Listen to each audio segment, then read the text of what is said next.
So, we have Sarah up next. She is a freelance costume designer if you have needs in that area. She has repaired literally hundreds of corsets. Her fingers have bled repairing corsets. So here she is to tell us about the controversial history of the corset. Thanks, Sarah. So I'm going to talk about the history of the corset, which is a garment people have been wearing and freaking out about for literally hundreds of years. Starting off with the corset in Western historical fashion. Quick and dirty rundown. As you can see, this lady is totally into it. So let's rewind to some fashionable ladies of the 15 and 1600s. Now, as you can see, all these ladies' dresses have really flat, stiff fronts. And the purpose of this is to show off their amazing posture and also to show like the expensive fabrics of their dresses without any wrinkling. So this right here. Hello. So this super flat triangle front doesn't happen on its own. They're wearing really oily corsets, which are called a pair of bodies. And these are worn to totally flatten out the front of the body. They're made of cotton, linen, or leather and stiffened with whalebone or cords and reeds if you can't get whalebone because you're a peasant. Now these feature a busk at the center front. Now a busk is sort of a ruler-shaped stiff item of like wood or like ivory or metal. And these are a lot of times, because of their phallic shape and placement between the breasts, given as gifts from a man to his wife or sweetheart. So you see sort of these beautiful carvings, which when we zoom in, have romantic slogans. Like this one is "Love joins us," and then these two are "This arrow unites us," and that one is "To see you or to die," with a picture of a flower getting its light from the sun. So it's like so romantic. But busk inscriptions could also be really bawdy and sort of inappropriate, like this one, which reads, "How I envy you the happiness that is yours, resting softly on her ivory white breast. Let us divide between us, if you please, this glory. You will be here the day, and I shall be here the night." So the writer of this inscription is kind of jealous of the lady's busk getting to go down her bodice. But pretty much as soon as women start wearing corsets, they are criticized for wearing them. This image, "The Artificial Changeling," describes women wearing corsets as using deadly artifice to open a door to consumption and withering rottenness. So already the corset is associated with bad female behavior, like vanity and deception. Moving forward to stays, which is what they call the corsets about 100 years later. Stays come from the word for support. So the idea that now is that the female body is like really weak and squishy and needs something stiff to hold it up. And these are worn to cinch the waist into a cone shape and to hoist up the breasts like 2 scoops of ice cream in an ice cream cone. And really this is a very busty time for fashion. That lady on the right, like her boob is totally out. And that's not an accidental nip slip, like someone had to painstakingly paint that over hours and hours. So this is a very bust-centric time with the corsets that these women are wearing. Now the corset and not just the busk at this point starts to be eroticized because they're designed to like hoist up the boobs. And the process of lacing a woman is thought of as sexual too, because her soft, squishy body is getting shaped by this hard and masculine corset. So images like this show a woman being laced in front of like her male guest lover to sort of show him like the sexual process. You can also see it a little more obviously in drawings of the time, like this one, where the connection between lacing and sex is made like super obvious. He's putting that lace right in there. It's amazing. So again, women are criticized for their use of corsets and for their vanity. Like instead of being laced seductively in front of her boyfriend, this woman has enlisted his help along with 2 servants to get her into it in this kind of mocking cartoon, tight lacing or fashion before ease.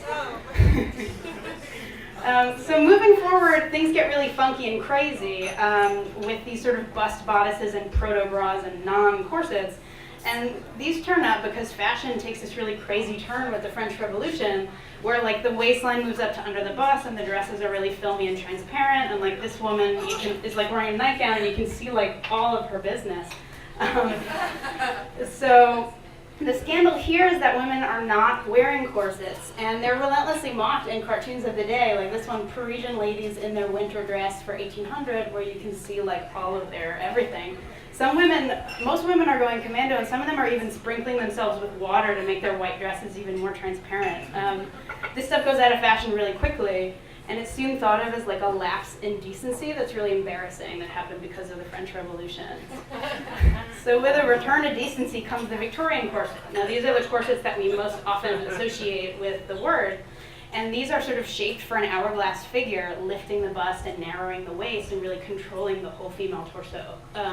These, especially in the later part of the 19th century, start to be mass-produced and boned with steel, and there's the invention of the split busk, this sort of busk with the clips down the front, and with this, the woman can lace herself into it. So the combination of the mass production and the split busk means that these aren't worn just by aristocrats, they're largely worn by like every single woman, almost universally by 19th century women.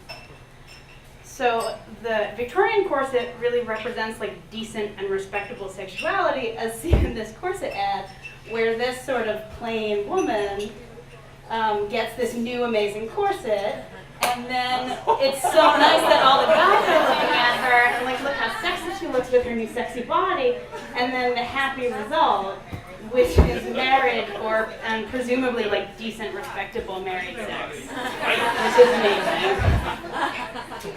So 19th century women are also criticized for their use of corsets, but now that criticism has some dangerous overtones that it didn't really have before. Like this woman who's saying pull, pull, and then her face is going into the mirror and she's kind of it's like horrible. It's totally horrifying. So in the 19th century, the rise of like science and also pseudoscience means that like the whole medical community is really, really vocal about like the evil and dangers of corsets. And it presents this huge problem because on the one hand, like a woman who laces her corset really tight is like putting her health at risk and like endangering her capacity as a mother just to be like beautiful and sexy.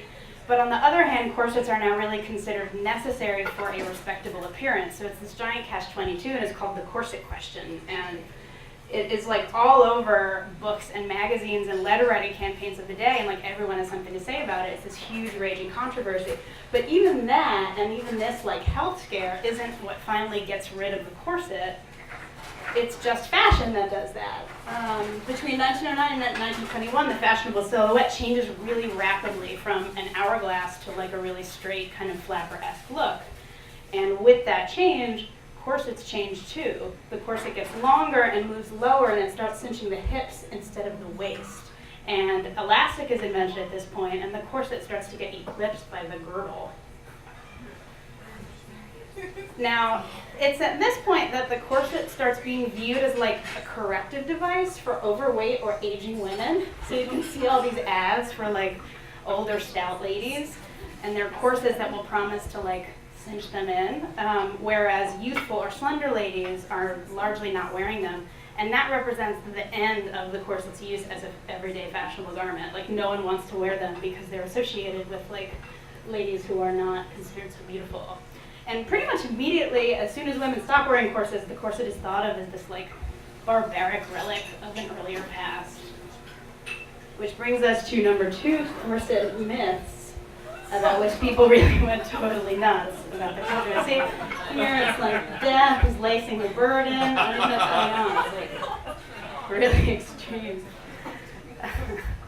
So the most prominent corset myths are about all the terrible, terrible health effects that they would give you. Now, corsets were blamed for like every illness that could possibly happen to a woman. So if a woman suddenly died, they'd be like, oh, yep, her corset killed her. That was totally it. There's this disease called apoplexy of the lungs that is a made-up disease that was widely attributed to corsets. Corsets were thought to cause scoliosis, probably because scoliosis happens disproportionately to women, and so did corsets. But a corset actually will help scoliosis, so that was a total myth. Finally, corsets were thought to cause sexual mania, and the reason for this is because they cut off the oxygen supply to your brain, but like concentrate all the blood in your genitals. So you just be like walking around like an empty-headed kind of oversexed woman nightmare. So is not supported in science at all. I think that says a lot more about like 19th century anxiety about female sexuality than anything else. Corsets were also blamed for cutting women's livers in half, and that also literally never happened. There's like a natural aberration of the liver sometimes where it develops a lobe, so it looks almost like it's in half. So presumably someone opened up a dead woman and was like, oh, yep, her liver's in half, it's the corset. And finally there's the myth of rib removal, which is really, really persistent even to the modern day. Like you can read people saying that like Cher has had her ribs removed, when in fact that has literally never been on the record as happening to anybody, particularly not in the 19th century when they didn't have antibiotics yet and surgery was really dangerous. Like no one believed that anyone actually did that. Particularly for like a really small difference when they could just lace their corset tighter if they wanted to. But corsets did have some actual health risks, which I'm going to talk about now. They caused skin irritation, like any tight garment. They would like irritate the skin that was under them. And they did literally cause reduced lung capacity. A researcher studied corseted women and like put them on treadmills and discovered that they lost lung capacity between 2 and 29% depending on their frames. So it's a pretty wide range, but all of them lost some lung capacity. Also, corsets cause chest breathing, where instead of breathing down low with your diaphragm like you're supposed to, you breathe up here, which would cause kind of heaving bosoms, which was really exciting to everybody, but not so good for physical activity. The stereotype of women fainting because of their corsets is totally true. That absolutely happened all the time. Women, especially at balls and parties, when they would be dancing really wildly and doing more physical activity than usual, and also laced tighter than usual to get into their fancy dresses, would absolutely like be dropping like flies and need to be led away and then like recover their breath and then they'd be fine. Finally, wearing a tight corset for years and years can cause muscle atrophy since you're not holding up your own torso. So women who frequently wear corsets, it's advised that like they spend some out of corset time doing ab exercises because otherwise it just sort of goes away. So you see in a lot of corset ads, ladies being like, oh, how comfortable I am in my new corset, which is probably sort of true. If your corset wears out and you don't really have the muscles, you really, really want to get back into something that's comfortable. The next corset myth is iron corsets. Wow, look at these totally scary examples, right? I know, they're totally barbaric. Women did not wear these in a fashionable context, I assure you. So this myth was really popular with 19th century women, so they could like look back at medieval women and be like, oh my god, they must have been so uncomfortable. Things are really great for us. When in fact, these two are like orthopedic devices that doctors prescribed for very deformed people, and then the one on the right over there is like this later reproduction that's really fanciful and was never worn by anyone. So iron corsets, totally not a thing. And finally, we have extreme waist reductions. So this is a really crazy, like, salacious propaganda image from the 19th century where, like, this lady has a 12-inch waist and this one is 11 and that one is, 14 and a half. It's, like, totally not commonplace for girls at the time. When you look at corset ads, the waist sizes go from 18 to 30 with larger sizes really easily available. And corset collections in museums are also about that size range. So there's just like no evidence to back up this kind of crazy behavior being commonplace for all women. Now, one of the origins of this myth is the English Woman's Domestic Magazine, which is like the Us Weekly of its day. And this magazine ran hundreds of letters from women claiming to lace their waist like really tightly to like 14 inches, saying like, oh, I sleep in my corsets and the pain is worth it. And like no one should have a waist of more than 14 inches. Some very few women did lace their corsets really tight, but they were usually like actresses and notorious women who were like considered grotesque, sort of on the Kim Kardashian, Amanda Lepore spectrum. But there's no evidence that like this many women actually did this, so the letters are like widely agreed to be fantasies. So corset boarding schools, there's a subset of these letters that are like my favorite thing in the world, which are from girls claiming to have been sent away to corset boarding schools, and there's a formula in all the letters, and the school is always in like Austria or France or somewhere, and then the bad students are always put into these really, really punishingly tight corsets, like 12 inches, and sometimes they're like padlocked shut, and then they're like whipped and beaten, and then the one who does the lacing is always this like stern headmistress who's really beautiful with her army of French maids. So these letters are sometimes used as evidence of like things that actually happened, but no one has ever found one of these schools. And it's pretty clear that these are like BDSM fantasies that were sent in by both women and men. Like, oh no, I was laced up tight. Not a thing that actually happened. Which brings me to the 20th century corset. So as the corset disappeared from like everyday fashion, it remained really, really popular in fetish and BDSM imagery, whether like the submissive is being laced into it as a punishment, or the dominant woman is wearing it to like show how severe and sexy she is. It's like all over the place. That popularity continues all the way throughout the 20th century, and the corset becomes known like as a piece of extreme lingerie associated with like fetish and body modification. And it's not just imagery either. Folks who practiced alternative sexualities throughout the 20th century oftentimes wore really tight corsets and got their waists really tiny. Like this lady, Ethel Granger. I know, it's a little unusual, but let's be polite to Ethel Granger. Ethel Granger and her husband were involved in various like BDSM and body modification countercultures between the 1920s and the 1960s, and they made like a cooperative project for corseting, and she achieved a 13-inch waist, which is the smallest ever on a human person. She also pierced and stretched her nostrils and ears and septum and nipples, which is unusual for the time, so she's sort of an outlier. And then we have Kathy Young, who is the smallest waist on a living person, currently living at 15 inches. And she is in her 70s and a grandmother, and has been wearing corsets for decades. Next we have Mr. Pearl. He's not only a tight lacer, but also a corset maker based in Paris. And he's made beautiful corsets for like every major couture house that you can think of. And if you want a Mr. Pearl corset, you have to contact him at his hotmail.fr account. And they start at about $15,000.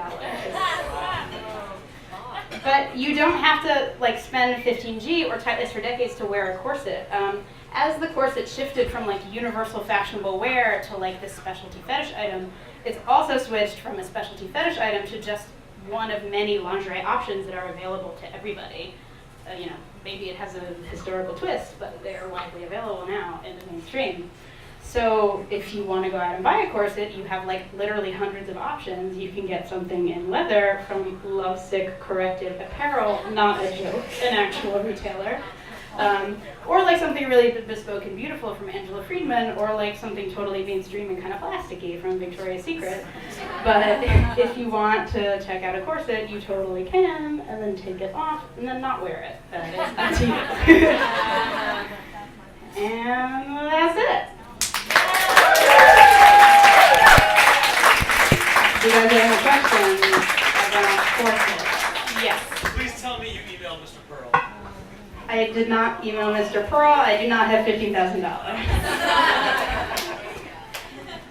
Yes. You said Mrs. Pearl had the smallest waist. How did she die? Oh, do you mean Ethel Granger, 13 inches? Yeah, she died of natural causes as a super old lady. How old is natural? I don't know how old, but like very elderly. The most famous pictures of her, she's at least in her 70s. So it wasn't corset related? I don't think it was, but I'm not sure. She's a private citizen. But she had a long life either way. Yes. I'm wondering, the women who fainted because of the corsets, Yeah. were they embarrassed by that, or were they proud that they were wearing such a tight corset that they would faint? I wasn't there, but I think it was a little of both. The woman fainting was definitely kind of like eroticized as like swooning and then having to be carried off by men and like being very fragile and laid on a couch. So I think it was probably a little of both plus some sexiness. Yes. Does your shirt have to do with corsets? My shirt is a representation of a naked female torso, so I thought it was appropriate, but it is not a corset. Yes. Did women, when they wear corsets, did they think that it would adjust their waist eventually, or did they just see it as a fashion thing?